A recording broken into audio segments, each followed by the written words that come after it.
Salam əziz izləyicilər.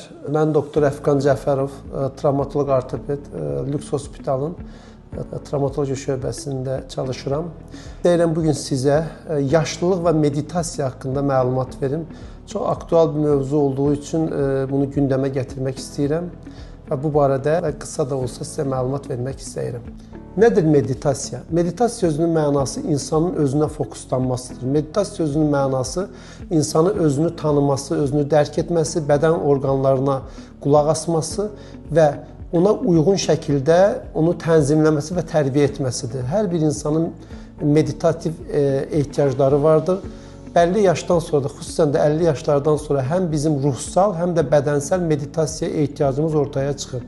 Bədənsəl meditasiya o deməkdir ki, bizim orqanlarımız yaşlandığına görə, sümük, oynaqlar və əzəllər atrofiya uğradığına görə bizim optimal bir bədən tərbiyə etməyə ehtiyacımız vardır.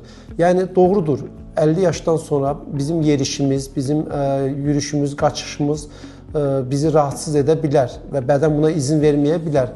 Amma buradakı məqsəd yaşımızı nəzərə alsaq belə, yəni vəziyyətimizi nəzərə alsaq belə, pasiv idmanlara özümüzü verməkdir. Xüsusən də pasiv idmanlar içində biz ən çox tövsiyə edirik yüngül yürüyüşlərlə yanaşı velosiped idmanlarının olunması, üzgüçülüyü xüsusi olaraq tövsiyə edirik. Onurğa sisteminə də böyük yararı vardır və bir də uzun məsafə yerişlərində, dağ yerişlərində Skandinav ölkələrdə olduğu kimi 2 sopa ilə yürüyüş. Bu yürüyüşün olunması, bu yürüyüşün davam etdirilməsi bədəni nizamlı şəkildə idman etdirir, oynaqlara fayda verir, eyni zamanda sümüklərin də zində qalmasını təmin edir. Geriatriya deyilən bir bölüm vardır, buna yaşlılıq bölümü deyilir, yaşlılıq elmi deyilir. Yaşlılıq elmi daha çox bütün elmi sahələr, tibbi sahələri birləşdirərək yaşlılarda onları paralel, birgə birləşdirən və bu barədə araşdırma edən bir elmdir. Siz bilirsiniz ki, insanlarda bəlli bir dövrdən sonra yaşlılıq başlamaqda. Fizyolojik yaşlılıq 25 yaşdan sonra başlasa da, bədənimizdəki görünən fiziki yaşlılıq 40-45 yaşdan sonra özünü bariz şəkildə göstərir. Bütün orqanlar kimi dayaq hərəkət sistemi də bu yaş dövründə özünün problemlərini ortaya çıxarmaqdadır.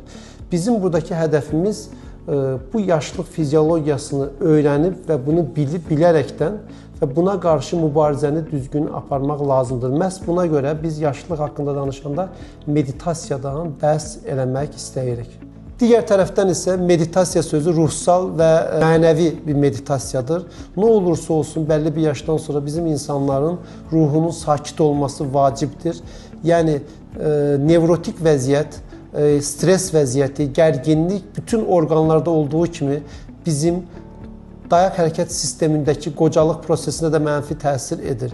Bizim işlərimizin daha müsbət, daha da yaxşı olması üçün bizim ruh durumumuz da sakit olması vacibdir və yaşlı insana ən çox da tövsiyə etdiyimiz budur ki, stresdən uzaq, sakit bir həyat sürmələri gərəkir.